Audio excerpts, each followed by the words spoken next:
So today we are going to be creating a very simple poster, and we are going to be using some of the features in Photoshop, most especially clipping, because like I said, it's a beginner's class. So I'm going to be showing us how to work with creating clips, working with clips in within Photoshop. So first thing, I'm going to create my document. Then let me just set the resolution to 100 for this, and click on create. Right here we have our documents. Now I'm going to unlock the background by just clicking on that padlock. It's starting unlocked now. Next thing I usually do, like I always tell us, is to create the guide so that we can have like some sort of margin around our design. So click on guide, new guide layouts, then make sure that your margin is checked. For my canvas size, 80 pixel by 80 pixel by 80 pixel works for me. So I will just click on OK or click press enter on your computer. The next thing I'm going to do is to add background color for the project. For this particular project, I will be working with a light blue like I did last week. I don't know, I kind of like blue and yellow. I think the contrast is very vivid. So that's what I would be working with today also. So I'm going to come here, click on this right here, then click on solid color. And I'm going to set my color to uh, the color I want to use, which is this blue right here. And the next thing I'm going to do is to just click on OK when you are satisfied with the color. So the next thing I'm going to do very quickly is to draw rectangles, because the design I'm working with today, like I said, is about clipping. So I want to clip some images into a shape. So I'm going to right click and select rectangle tool, because it was formerly on the ellipse tool. So I need to rectangle tool. So I have to right click, then just click on the rectangle. I'm going to draw my rectangles. For this particular poster, I'm going to be using 3 rectangles. So I'm going to draw the first rectangle like this. Yeah, I'm going to draw the first rectangle like this.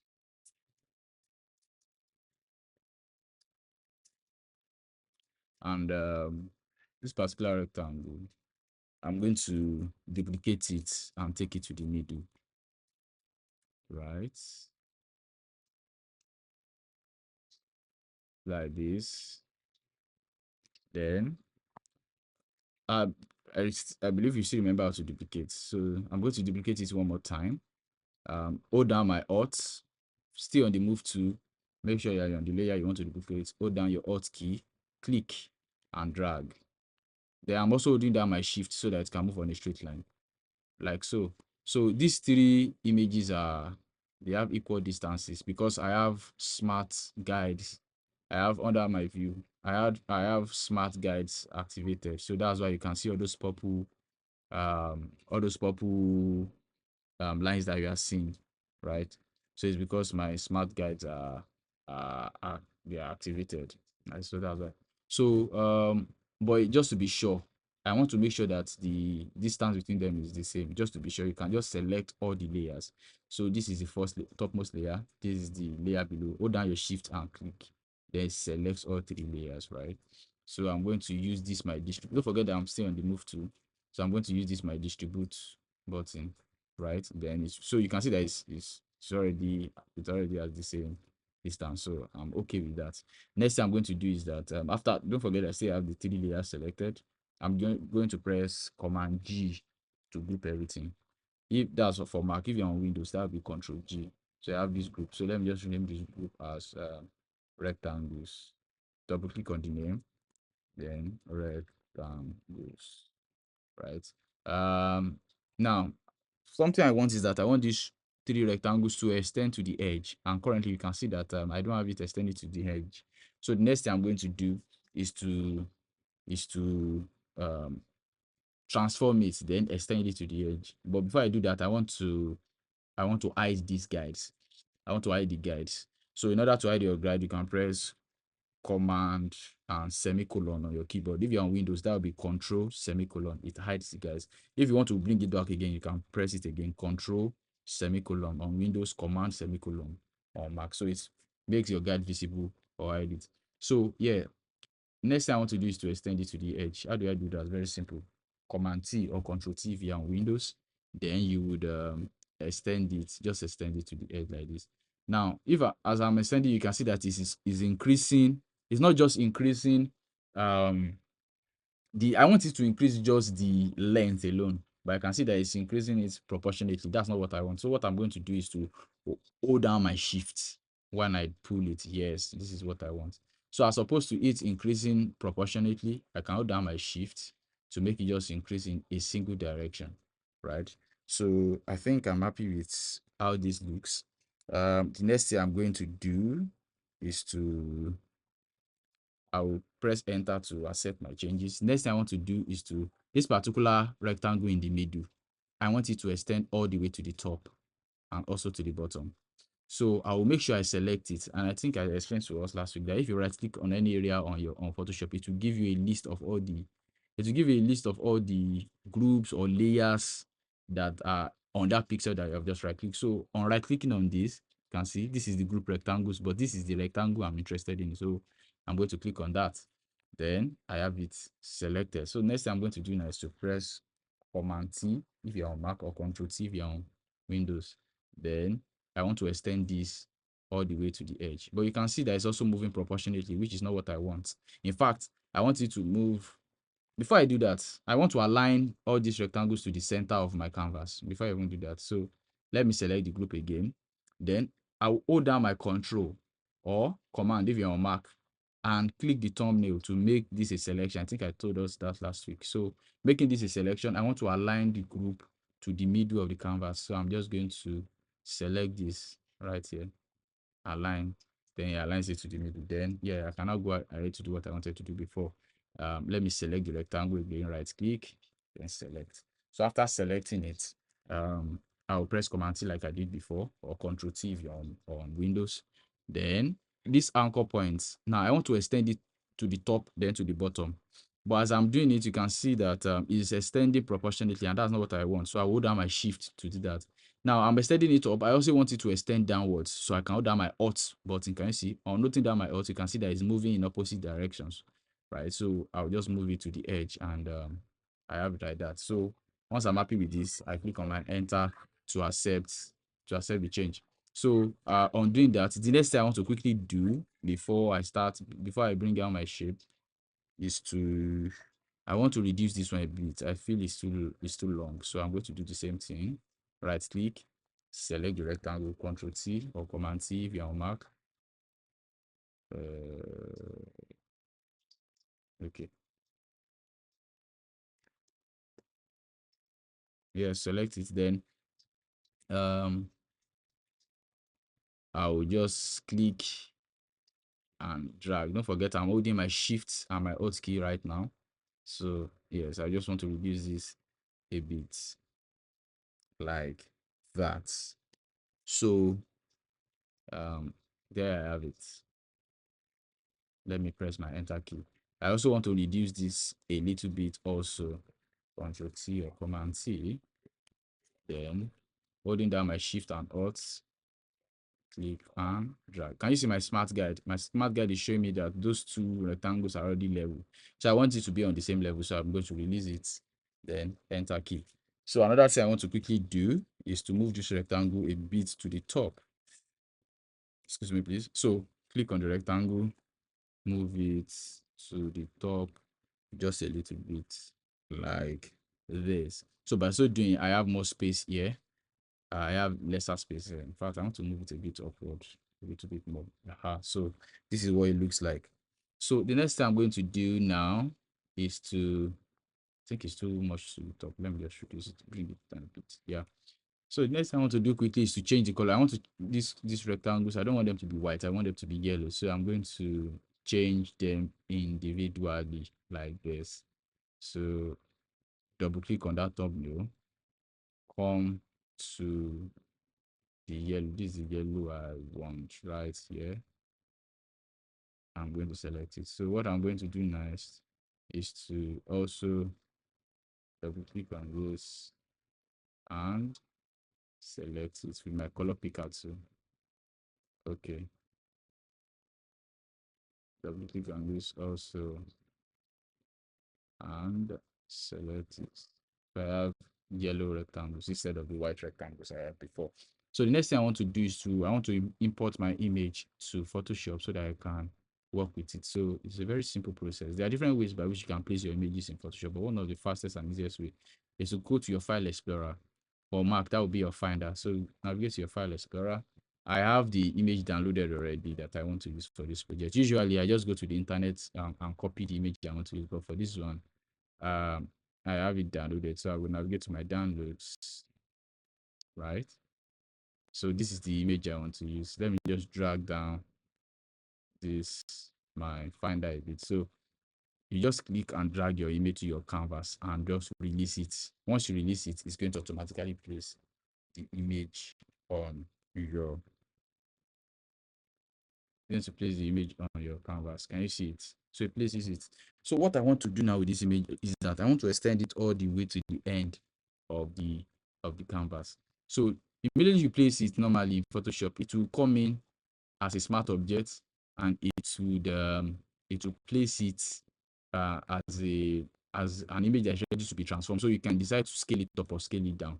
So but in my own case, I want to scale it up. If you don't want to scale it up or scale it down, you can just press your enter key and let it go. So I'm going to scale it up like this, just a bit outside of the canvas, or yeah. So like this, once you are happy with it, you just press enter key to accept the change. Now, usually when you place your images in Photoshop, Photoshop automatically places it above your selected layer. So it will automatically place that image above the layer that you are currently on. So before I place that image, I was on this rectangle layer. That's why it placed it just above that rectangle layer. But in my own case, I don't want this, and you can see that it's all inside the group. I don't want this image to be inside the group. I want it to be outside the group. So I'm going to move it out of the group. So I'll just click on it, then click and drag. Go down the click and drag. So you drag it out. So it's already outside the group. So I want to close this group.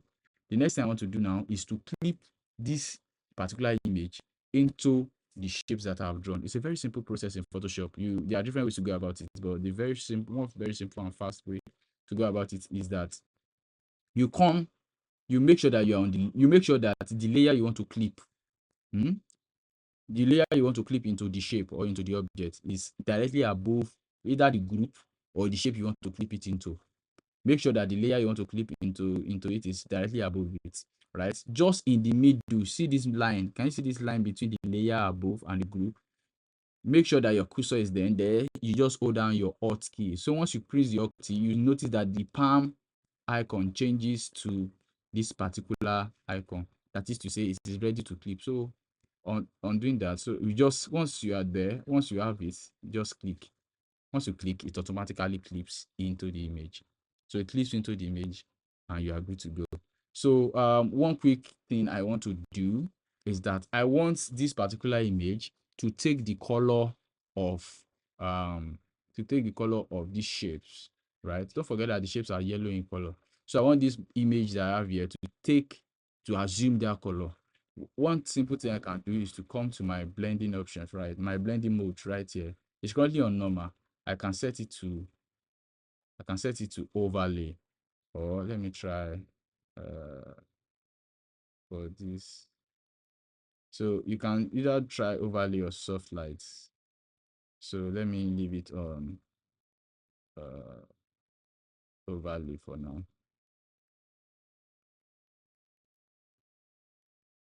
Let me leave it on overlay for now. Right? So we have the image assuming the color of the background. So if I change the color of any of this rectangle, you will see that it will adapt to it. So for instance, say if I change the middle color, say to red, for instance, now you will see that it also changes, right? It also changes. So the reason why you can't see it is because the intensity is very high. So if I bring it down a bit, you see that it changes it. So that is just to show you how that works, right? So in fact, the yellow colors too, I think they are too bright. So I want to bring them down a little bit. It's just to show you how this can easily be achieved in Photoshop. So I think I'm happy with this. So I'm just going to copy this particular S code, Control C to copy. I'll copy this particular S code, then come to my other rectangle right here, double click on that top middle part, then paste it, right? See it changes. So let me just change this a little bit and take it down, make it darker, right? So yes, having done that, I can just have a simple text written there. Let me just write dance. Let me write dance. So I want it to be above the I want to be above the image. So I make sure that my image is the selected layer. Then you can change it to your text too. Just come here and click. So I want it to have center. I want the rotation to be centralized. So let me just write dance. Let me write it in all small letter and put a full stop right there. So I think I'm happy with it. I will just reduce the I want to reduce um the space between the letters. It's called tracking. I want to reduce it a bit. So let me just try a 50 so that it locks up better. Yes. Or let me try minus 75. It locks it up better. Right. I like it like this. So next thing I'm going to do quickly is just to increase this text a bit to extend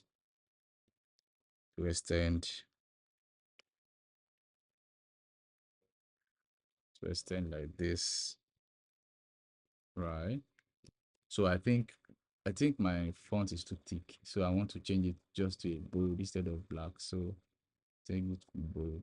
I'm currently using Poppins. If you are wondering, okay, what font am I using or what typeface I'm using, Poppins. So let me just move this up like this, right? Very simple and straightforward. So you can add other text to this place if you want to. It's just to the whole point of this tutorial is just to show us how clipping works and how you can also use some of these blending um options to of course change or to adapt the color of your image to a particular color that is in the underneath layer, right? So that's what this is meant to show us today. So um yes, I think we've essentially come because the reason why I want us to just understand some of these simple tricks is because by the time we start doing some advanced work, so that it won't look maybe too far ahead for us. So that's why I'm trying to talk about these simple steps from the onset. Because by next week, of course, we are going to do something even a bit more complicated than this. In fact, the assignment I'm going to give you, I want to believe that it might be a bit tasking, especially if you are truly beginners. It might be a bit tasking, but then that's the whole point of this training. So I'll be sharing the assignment shortly after this meeting. I will share the assignment so that we can look through. So if you do not know how to go about it, or if you're having troubles with it, just before Wednesday, let me know so that I can now do a tutorial on how to actually achieve it and share with you. Then so after watching that tutorial, now replicate it and send me your output. So for now, this is where we are going to stop. This is where we are going to stop the tutorial today.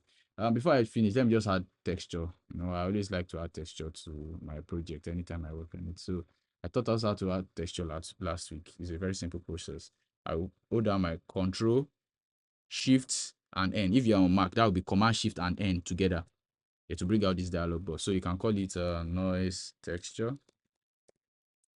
Then your blending mode should be changed to overlay. You can try soft light too, but overlay. So the major difference between overlay and soft light is overlay is like a more vibrant, is a more saturated version of soft light.